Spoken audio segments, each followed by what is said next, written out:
What's up, guys? Welcome to the channel. This is Flannel Guy MMA. We're representing the flannel, and today we're talking about who I think is going to be champion at the end of 2024 for each division in the UFC. Talking about the men here. I've always liked watching these videos at the beginning of the year, and I always like going back to them at the end to see how everyone's predictions panned out, to see who was right, who was wrong. It's really interesting to see, so I thought I'd throw my hat in the ring. So first up is the 125 division. Alexander Pantoja is the current champion, and I think he will remain champion at the end of 2024. Personally, I don't think there's anyone at the flyweight division that is skilled enough all around to beat Pantoja. We've already seen Pantoja beat Moreno. We've already seen Pantoja beat Royval. Honestly, the next person who I think he's going to fight is Manel Kape. If Manel Kape wins this weekend, because there's a lot of hype around him, he's really entertaining, he's a pretty good fighter, but even then, I still don't think he's good enough to beat Pantoja. Pantoja has elite striking, he has elite jiu-jitsu, he has fantastic wrestling, and let's not forget, he has an absolute granite chin. The man has an iron chin. He was walking through Brandon Moreno punches, he was walking through Brandon Royval punches. The man has an iron chin, especially for flyweight. Flyweight's known for dudes who can take damage. I've never even seen Pantoja get rocked. The next division to talk about is Bantamweight 135. Sean O'Malley is the current champion, and let's be honest, at the end of the year, I don't think Sean O'Malley is going to be champion anymore. The Chito Vera fight is kind of hard for me to predict. I know that Chito beat him the first time off hurting his leg, but I don't know if we're going to see a repeat of that. Sean has gotten better. Chito has gotten better since then too, but let's not forget Chito got absolutely manhandled by Corey Sandhagen. My pick for who the champ is going to be for Bantamweight at the end of the year is Merab. Personally, I don't think anyone at Bantamweight is going to be able to beat Merab. I mean, Merab is a cardio machine. No one shoots 40 takedowns on Peter Yan and keeps shooting and striking and outstriking like Merab did to Peter Yan. People say all the time, oh, it's impossible to win the later rounds against Peter Yan. Really? Because Merab won every single round against Yan. It made him look silly. Merab is a unit. Merab is fantastic. Merab is a cardio monster, like I said. No one at 135 is going to be able to beat Merab unless they knock him out. There's no way that you're beating Merab unless you knock him out. You're not going to out-grapple him. You're not going to out-wrestle him. Maybe you'll outstrike him, but he's just going to keep shooting shot after shot after shot. No one at 135 is going to be able to beat Merab. Merab is going to make Cejudo look easy. I'm a Cejudo fan myself, and I think Merab is going to run through him. So up next, we have 145 featherweight. Volk is the current champion, and this one is probably the hardest one for me to predict who's going to be champion. So as we all know, Volk did just get head kick KO'd by Islam back in October, and he's fighting again in February. He's literally fighting, 5 months later after getting knocked out pretty viciously. So I think this fight with Topuria goes one of two ways. I think Topuria knocks him out early, knocks him out fast and hard first or second round, or I think Topuria gets skill checked really hard by Volk. Now, obviously, those are two complete other ends of the spectrum. You know, you have Volk getting knocked out or Volk absolutely dominating the contender, and both of those outcomes are likely. You know, we really don't know how Topuria is going to compete at the top of the division. Let's not forget, he doesn't have any top 5 wins. He's getting a title shot off Josh Emmett. I do believe Josh Emmett was ranked 6th at the time that he beat him. He hasn't beat anyone in the top 5 yet. So when you're going from Josh Emmett to Volk, that is a massive step up. So yeah, I mean, Topuria is no slouch. Topuria is a monster at the 145 division. Obviously, as a Volk fan, I want Volk to win. I want Volk to solidify himself that much more as the 145 GOAT. My prediction is tough, but if you were forcing me to make a prediction, I'd probably say Topuria. 155 lightweight. Islam's the current champion. I think Islam's going to stay champion. You know, Islam's only going to fight once this year. He's going to fight in Abu Dhabi again. Dana just said that he's hurt.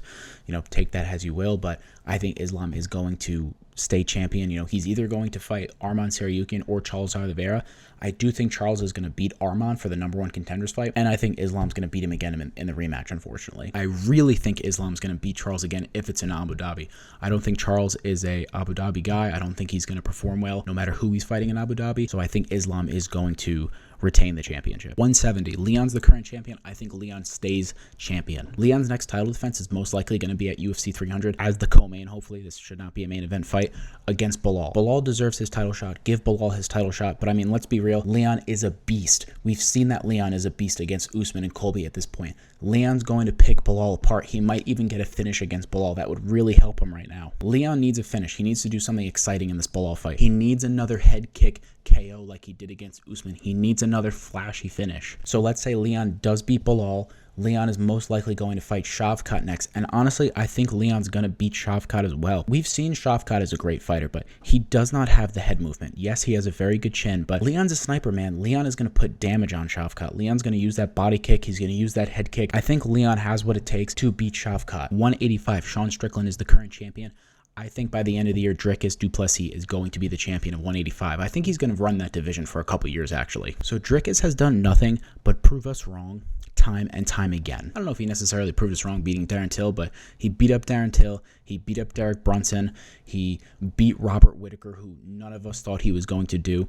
Dricus is a great fighter. He's a good fighter. People don't give him the props that he deserves. They make fun of his cardio. They make fun of his weird style, but Dricus is a good fighter. Now, that's not to take anything away from Sean. Sean just had one of the best defensive performances we've ever seen in the UFC against Izzy back in September, so Sean's no slouch. Sean's a great fighter, but we've seen time and time again, Sean struggles with fighters who fight on the offense. He struggled against Jared Cannonier. He struggled against Usman when he fought him at 170. He struggled when he fought against Alex Pereira, but Sean is a defensive-minded fighter. He almost kind of fights like Izzy, but is way more defensive-minded. He waits for his moments, and then he just unloads, while Izzy loads up the calf kick and works the calf kick. The next weight class is light heavyweight. Alex Pereira is the current champion of the 205 division.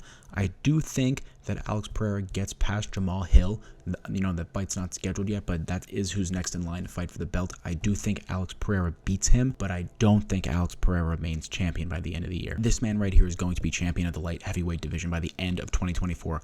Magomed Ankalaev is going to be the champion. He's going to walk through Johnny Walker like he's not even there. He's going to get a title shot, and I do think he's going to beat Alex Pereira. Ankalaev is a good fighter, man. He can strike, he can kickbox, he can grapple, he can submit you. Ankalaev is dangerous everywhere. We've seen many times that Alex Pereira suffers against grapplers, against wrestling heavy opponents. You know, Izzy out-grappled him in the third round of their first fight in the UFC. So imagine what Ankalaev is going to do to this man. Heavyweight was honestly probably the easiest for me. Tom Aspinall is clearly going to be the champion at the end of 2024. Tom Aspinall basically is the champion at this point. John Jones holding on to the belt means nothing. Tom Aspinall came back off a year hiatus, came back, knocked out Spivak in the first round, came back on short notice, I think it was like 10 days or something, and knocks out the boogeyman Pavlovich of the division, knocks him out in under a minute, or just over a minute, whatever it was. He knocked him out in a minute, basically. Nobody wanted to fight this guy.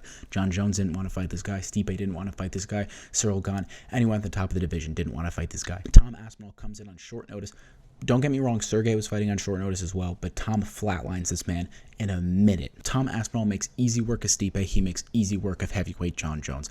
Tom Aspinall is what John Jones wishes he was at heavyweight. Tom Aspinall can submit you, he can strike, he's quick, he's fast, and he has a fantastic chin. Tom Aspinall makes easy work of Stipe and John Jones. Yes, I said that. Tom Aspinall will be champion of the heavyweight division by the end of 2024. Yes, so those are my predictions for who's going to be champion by the end of the year. Whether those were predictable, whether those were crazy, whether those were outlandish, let me know in the comments below. Also, follow me on TikTok at FlannelGuyMMA. I post some great shorts over there for you guys. So we're going to keep posting on YouTube too, more longer form videos like this. So stay tuned for what's to come.